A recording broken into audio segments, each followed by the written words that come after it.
All right, the next, I like to just start with the torso rather than the upper body. And you want to pull this all the way through.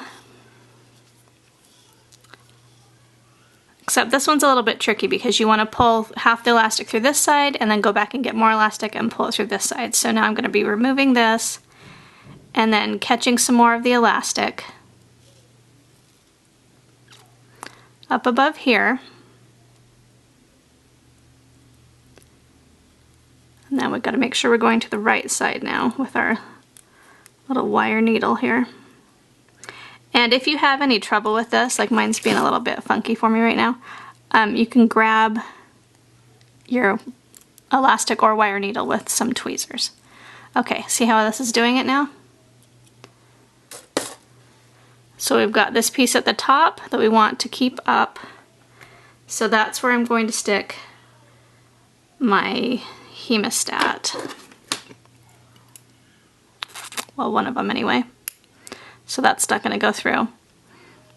And then I'm going to pull these both so they're even. And then I'm going to put another hemostat on the other side. So this elastic doesn't get pulled through. And now we're just going to be dealing with this one side. So we start with the right-handed hip.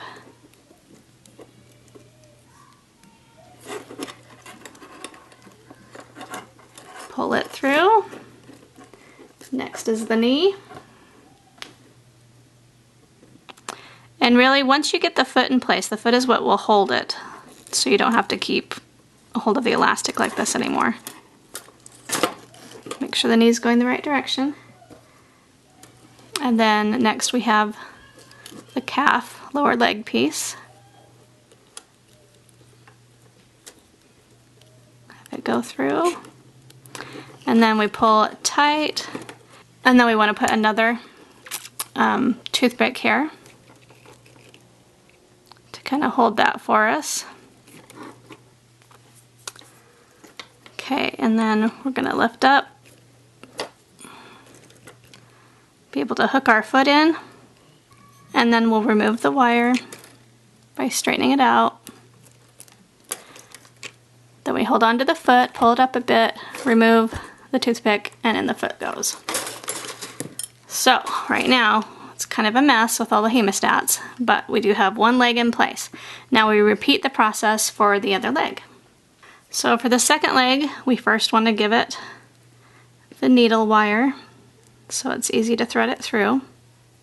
Some people use crochet hooks for this part, but I found I like the wire.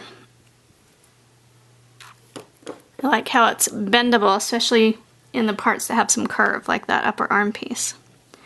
So we do the hip and upper leg.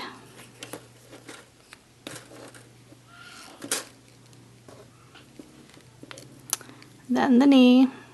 And you want to make sure your knee is going the right direction. Because usually I give mine a little pinch at the top of it, so I know that's the top of the knee.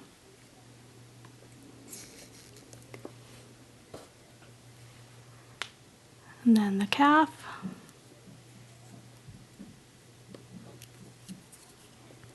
Straighten that out a little bit more. Okay, now we've reached the foot again. Here we do the same process. Pull up the elastic enough so the toothpick will fit through.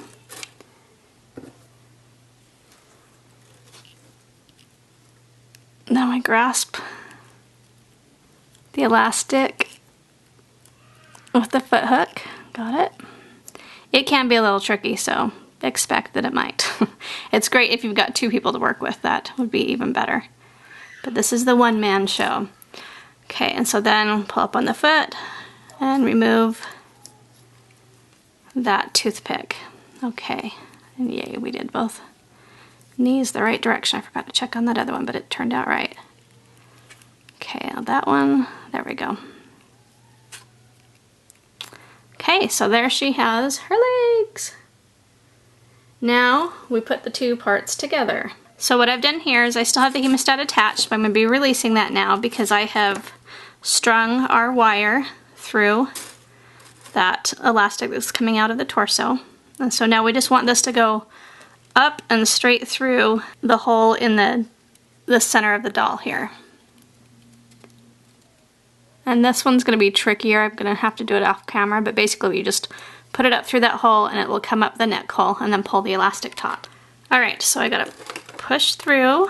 It was really not too hard once I had it in front of my face rather than with a camera in between.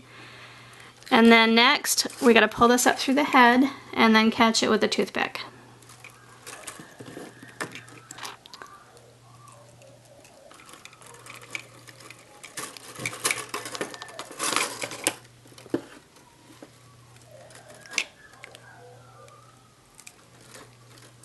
Okay, so there she is all put together. Now we just need to put her headpiece on, and I'm gonna need to do it off camera because as you can see, it's getting pretty tight by this point. And so all I'm gonna be doing though is just pulling, lifting this up and catching it with the hook on this side. And then once it's caught, I'll be pulling out the wire and then pulling out the toothpick.